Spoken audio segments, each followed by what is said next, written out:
Hello, my name is Jason. Welcome to my channel, Small Optics. Now, one of my aims for this channel is to, every time I get a hint or tip or anything I've picked up over the years, is to eventually make a video of it and share it with you people. And no, I haven't lost a plot in telling everybody to put fruit in the tripod. Even though you could actually use a plum for this method, I wouldn't advise it because you know, fruit tends to go a little bit furry after a while. So let me just tell you exactly what a plum is if you're not aware of what a plum is. And here's an example of a plum. Okay, and basically it's just a weight on the end of a piece of string. That is a plum. Now what you use for this weight is entirely up to you really. It wants to be something with a bit of weight to it. Like if you ask me what this is, I have no idea. It's just something I had kicking around in my bits and bobs box. I really don't know what it is. But you can use anything really that you can just hang a piece of thread onto it. And all I've used here is ordinary sewing thread. That's all. And what these do, plums, is one of the things is they will find you a level, okay, and they are perfect for leveling tripods up. Now I'll show you exactly how to make one of these and how to use it on your tripod. Now, just in case you're thinking, well, my tripod's got a spirit level on or a bubble, you know, then in that case, then fair enough. You may not want to make one of these. Excuse me. But if you're like me, I'm not a big fan of the bubble levels that are built in tripods. They work, they're fine, they do the trick like, but they can be a little bit difficult to see, you know, especially late at night, you know, well, it's always late at night when you're stargazing, but you know what I mean, in the dark. They're difficult to see, especially if you're moving your tripod around a little bit. And I'm not a big fan of red light torches. You know, I'd rather have no light at all. And so I don't always carry a red light torch with me. And so then they can be in a place where you can't see them. You know, they're always in the wrong place. And the thing is with these plumb bobs, they're just always there. I'll bring the camera down and just show you what I've done to my telescope and exactly how you use one of these things. Okay, here's mine, and as you can see what it is, if I just bring the camera up a tiny bit, there you go. It's actually hanging from the nut here, okay, the locking nut that screws you, that holds your mount on. And it's coming down on the piece of string, as you can see. Now, as you can see, when I said you can use anything, in my case, I've actually used an old dart. All right, and I've just attached the thread there, bang in the center, okay. And this is perfect because you've got like a little needle, if you like, pointing to where it needs to be. Also, if you look on the actual spreader tray, I've also I've placed a little dot.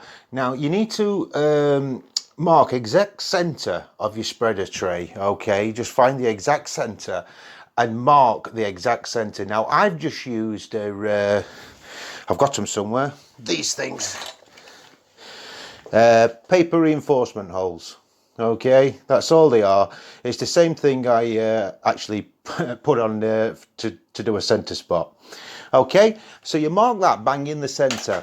Like I say, I'll show you precisely how to make and attach these because it's easier said than done.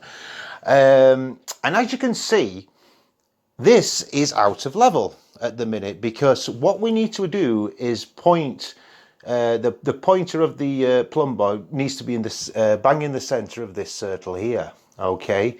And the good thing about plumb bobs is they point to the leg that needs adjusting. Now it's probably hard to see in the perspective of the video, but this is actually pointing towards this leg, so that means that this leg needs to be raised a little. Okay, so I'll do that now. So we'll just loosen the leg off and raise it up. You have to just keep steadying it like that. Of course, if it's blowing a gale outside, these are not great, but who goes stargazing when it's blowing a gale? Let's be honest. I know I certainly don't. And there you go. We lock that off, that tripod leg off. And as you can see now, that point is bang in the center of that circle. This tripod is now level. Now, as you can see, they're really easy to use, and with them actually pointing to the leg. I know a bubble does that in a sense and everything, but I just find these so much more easier than a spirit bubble. Now, or level bubble, whatever you want to call it. Just another little tip, so you don't have this hanging down all the time, okay, because in the dark, you know, you're liable to snag it up onto your hand, snap it off and all sorts. So all I've done on mine is attach a little magnet. You can't see it, it's just round on this side here, because, you know, your weight is usually going to be made out of metal, and all I do then is once I've done with it, it just comes up here and it clicks out of the way like that. And again, when I need it, I just click it off the magnet and it's all ready to go. So that way it's tucked away, and I'm not going to catch it and break it, because if that's how you're going to break it, there's two ways of breaking it, and that's dropping it, like letting go in, and it'll just like sort of snap off the bonding, or you just forget to put it away and your hand catches around it, which is what I've had to do, which is what I did with this one. I forgot to click it back up and I broke it off, so this is why I've had to replace mine. And I thought, well, while I'm doing it, I'll make a video of it. So saying that, I'll just quickly go over how you actually fasten your plumb bob, or the end of the thread, should I say, to the locking nut on your telescope. Actually, I'm jumping the gun a bit. I'll just quickly, before I show you how to glue it all up, I'll just show you how to measure the piece of thread that you're going to be needing for the plumb bob. I've just made this mock one up just for demonstration purposes with a thicker piece of cord, okay, so you can see it, and just attach this brass washer on just for now. The way to do this is whatever you're going to use for the weight, okay, whether that's a dart or you could use a key ring of some description with some weight on it, a couple of heavy washers will do it, something like that, okay.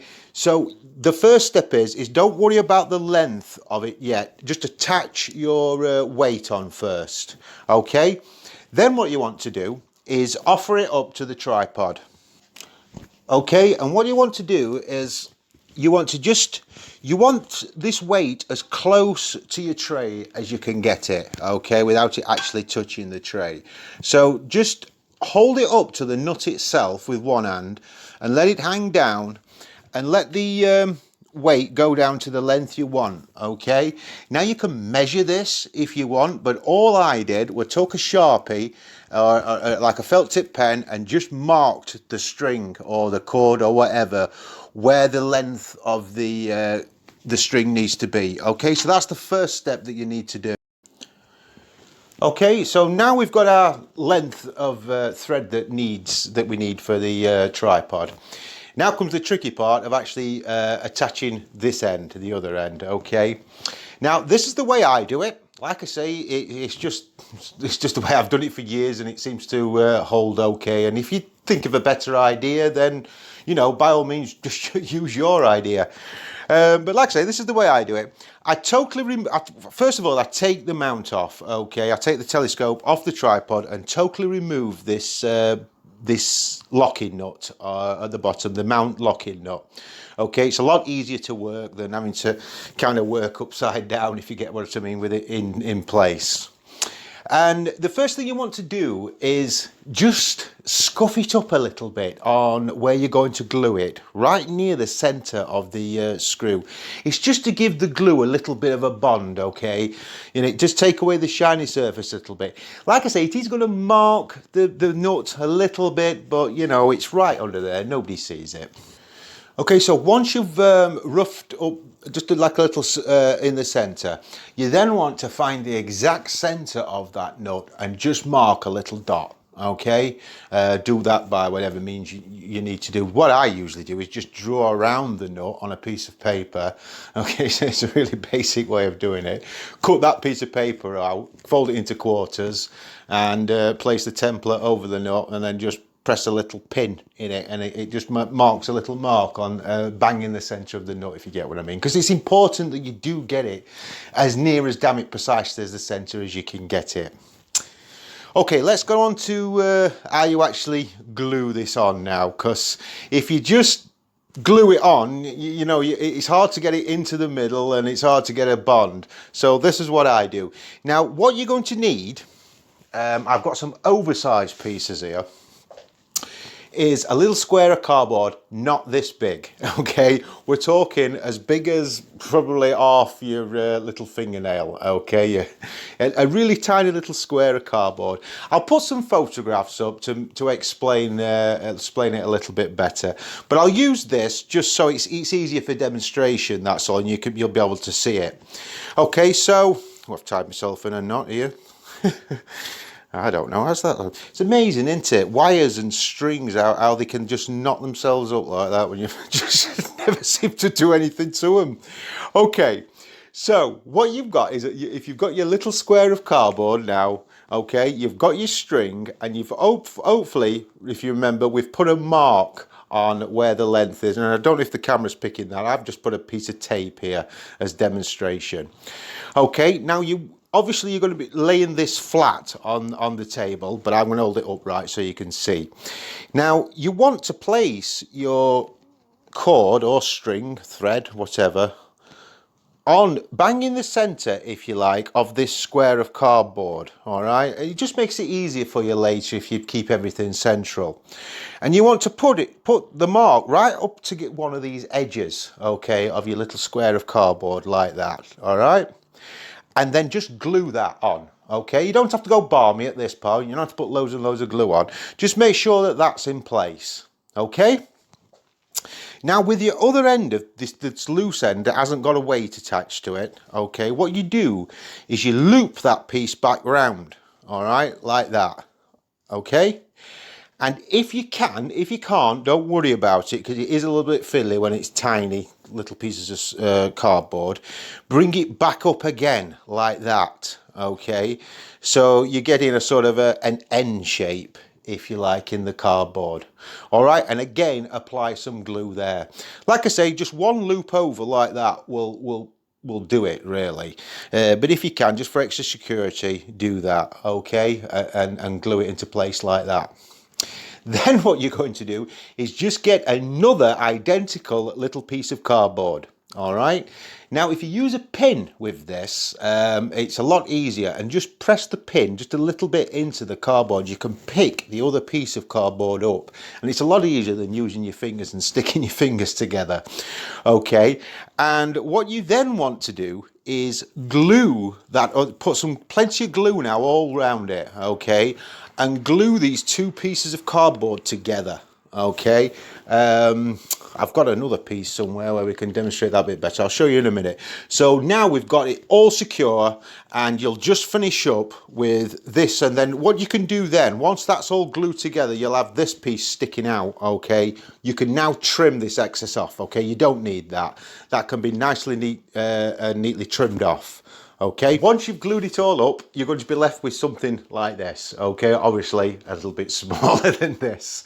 Okay, so now it comes to actually sticking this, and you can see now why we've gone to this trouble. We've got more of a bond now, a nice flat bond that we can stick to the actual nut. Okay, now for the nut, I'm going to demonstrate with the dust cover. I think you'll be able to see this a lot better than a little locking nut in my hand.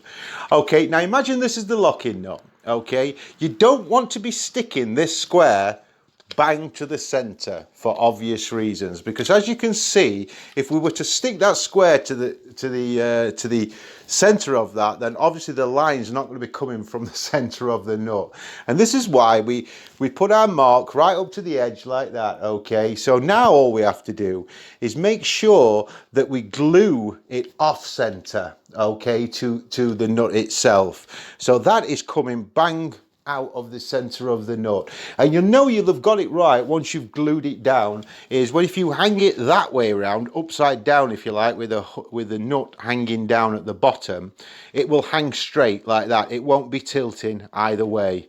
Okay, if it is tilting a little bit, you may just have to need to prise it off and start again, because it's not permanent. If you just get a little knife under there, you know, it'll just pop off if you do need to take it off. And there you go, you've made yourself a leveling plumb bob for your tripod. Now, I know I may have seemed to have gone into this a little bit just to, you know, for what it actually is. But this is something I had to work out myself, you know what I mean, how to glue it all on, because, you know, you hear this technique, oh yeah, put a plumb bob in your tripod. But when you actually come to do it, you know, it's like, well, how do I fix it? You know, how do I fasten it? So hopefully this video is just like, if you like the idea, that it's just made it a little bit easier to actually make a plumb bob, you know, and actually install it into your tripod. Just a few little ideas that you can do if you do like this idea. One thing is to paint the actual piece of metal that you're using, your weight, if you like, your plumb, a bright colour, like a white paint or some just ordinary white gloss paint will do it fine. Even glow in the dark paint if you can get hold of it, and it'll just make it a lot easier to see it in the dark, obviously. Now, if you really want to bring this up to the 21st century, what you could use is one of these things, and what this is a little keyring pocket laser pointer, and it's got a little ring on it and everything. I can get it out, there it is. It's got a little ring on it and everything all ready to be hanged on a piece of string. And as you can imagine, the laser dot would point down, and when the dot's over your little circle on your tripod tray, you know you're level. So there's a little idea for you to if you really want to go mad with this idea.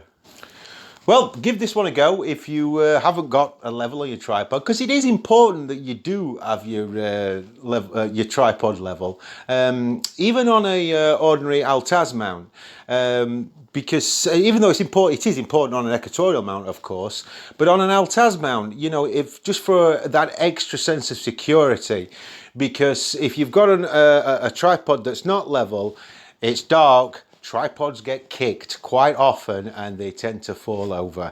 Okay, so it's just another notch of security, knowing that your tripod is level. Well, that's about it for another video. I hope you've enjoyed it. Give this one a go if you haven't got a level on your tripod. And maybe subscribe if you've enjoyed the video, and hit that thumbs up button, because it really does help the channel. In the meantime, keep your tripod level, and I will see you on the next one. Bye for now.